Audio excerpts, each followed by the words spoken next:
नमस्कार विद्यार्थियों। कोटा विश्वविद्यालय कोटा द्वारा निर्धारित पाठ्यक्रम के अनुसार ये पार्ट फर्स्ट के सेकंड पेपर में, जिसका नाम है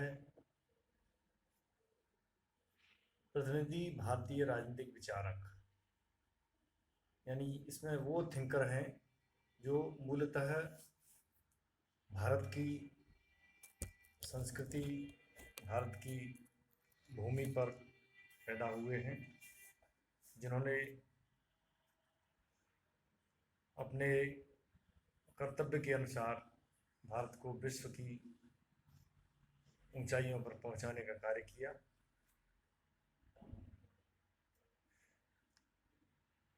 सर्वप्रथम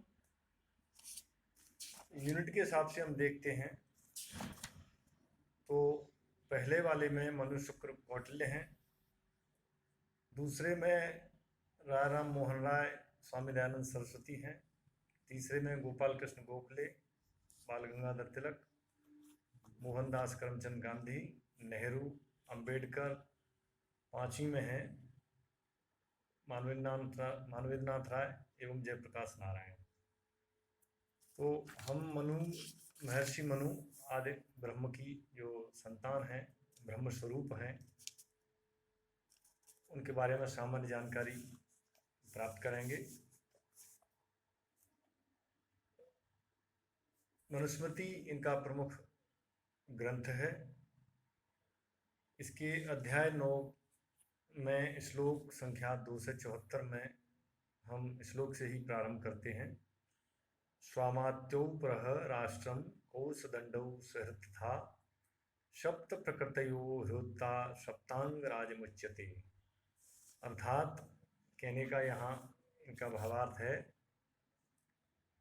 राजा साम दाम और भेद की नीति का एक एक करके या सम्मिलित रूप में प्रयोग करके अन्य राज्यों को जीतने का प्रयत्न करे, न कि युद्ध द्वारा, क्योंकि युद्ध से दोनों पक्षों का ही नाश हो जाता है, किंतु कतिपय परिस्थितियों में युद्ध अनिवार्य भी होता है।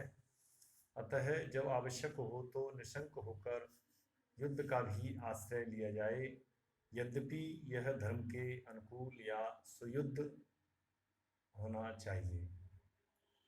यानी युद्ध आवश्यक परिस्थितियों में अगर वांछित है तो उसके लिए धर्म के अनुकूल ही युद्ध होना चाहिए, या जिसको हम सुयुद्ध बोलते हैं। इस तरह से मनुस्मृति में वर्णन किया गया है। मनु को भारतीय पुरातन एवं सनातन चली आ रही पारंपरिक दृष्टि से सबसे प्राचीन वैचारिक दृष्टि में थिंकर माना है। ये भारत के महान स्मृतिकारों में प्रथम स्थान रखते हैं। हिंदुओं का जो कानूनी साहित्य 3 वर्गों में विभक्त है, धर्मसूत्र, धर्मशास्त्र या टीकाएं। धर्मसूत्र, धर्मशास्त्र और टीकाएं, इस तरह से तीनों ही वर्गों में धर्म का ही विशेष सर्वाधिक रूप से महत्व प्रतिपादित किया गया है।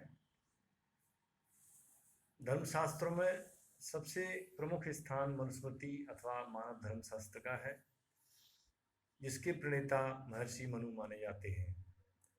मनु को वात्सायन ने अपने कामसूत्र में धर्मशास्त्र का आदि प्रणेता कहा है। याज्ञवल्क्य, गौतम, आपस्तंभ, पाराशर, शंख आदि द्वारा निर्मित स्मृतियों में भी मनु को आदि धर्म का प्रणेता कहा गया है। मनुस्मृति मूल रूप से हिंदू विधि के लिए संपूर्ण व्यवस्थित एक आधारभूत आलेख है, दस्तावेज है। केवल यह धर्मशास्त्र ही नहीं, बल्कि एक ऐसा ग्रंथ है जिसमें मानव के संपूर्ण सामाजिक जीवन एवं जीवन का कोई सा भी ऐसा पहलू नहीं है जो इसको स्पर्श नहीं करता हो। समग्र जीवन का एक समेकित अध्यायवार बिंदुवार क्रम से दिया गया जीवन के पूर्व से और जीवन के अंत तक। मनुष्य जन्म लेता है, उससे पहले की मनुष्य जीवन यापन करता है, उस समय की मनुष्य मरणोपरांत तक की, इसमें सारी बातों को, सारे जो मानव के लिए अत्यावश्यक हैं, जिनका वह उपयोग करता है, वो सब इसमें संग्रहित किए गए हैं। मानव के सामाजिक जीवन के विभिन्न सिद्धांत क्या होते हैं, सभी कालों देशों में जो लागू किया जाता है, वास्तव में ये किन्हीं देश की या राष्ट्र की सीमाओं में बांधने के लायक नहीं है। ये बिल्कुल स्वच्छंद हैं। ये सिद्धांत अपने आप में एक विशेष महत्व रखते हैं, जो कि मनु द्वारा प्रतिपादित किए गए हैं। मनु द्वारा प्रणीत मनुस्मृति एक वैज्ञानिक धर्म ग्रंथ है। वैज्ञानिक तथा पक्षपात रहित दृष्टिकोण के आधार पर इस ग्रंथ को भारत में मान्यता प्राप्त है। अब हम बात करते हैं कि मनु कौन थे। देखिए, पौराणिक व्याख्यानों के अनुसार मनु को मानव जाति का जनक एवं पृथ्वी विधिवेत्ता माना जाता है। ऋग्वेद में बार बार मनु को मानव सृष्टि का प्रवर्तक और समस्त मानव जाति का पिता कहा जाता है। मनु के विषय में यह विवरण है कि मानव जाति के आदि पुरुष थे, जो थोड़े बहुत अंतर के साथ सभी धर्म ग्रंथों में मिलता है। वास्तव में मनु शब्द मनन शब्द से बना है। तैत्तरीय संहिता में मानव जाति को मनु की संतान मानव प्रजा कहा गया है। यज्ञों को प्रारंभ करने वाला, विश्व का प्रथम यज्ञकर्ता कहा जाता है। पुराणों में इसे सूर्य का पुत्र तथा पहला राजा माना गया है। महाभारत के युद्ध से 25 पीढ़ी पहले माना जाता है। पुराणों में यह भी उल्लेख मिलता है कि मनु एक नहीं 14 हुए। ऐसा लगता है कि आदिपुरुष मनु के नाम पर फिर एक श्रृंखला चली, जो मानव समाज के सुसंगठित रूप, राज्य के विकास और उसके चरम विकसित रूप के विकास तक चलती रही होगी। जिस प्रकार इंग्लैंड में राजा की जो परंपरा है सतत चली आ रही है, उस श्रृंखला को राजमुकुट कहा जाता है।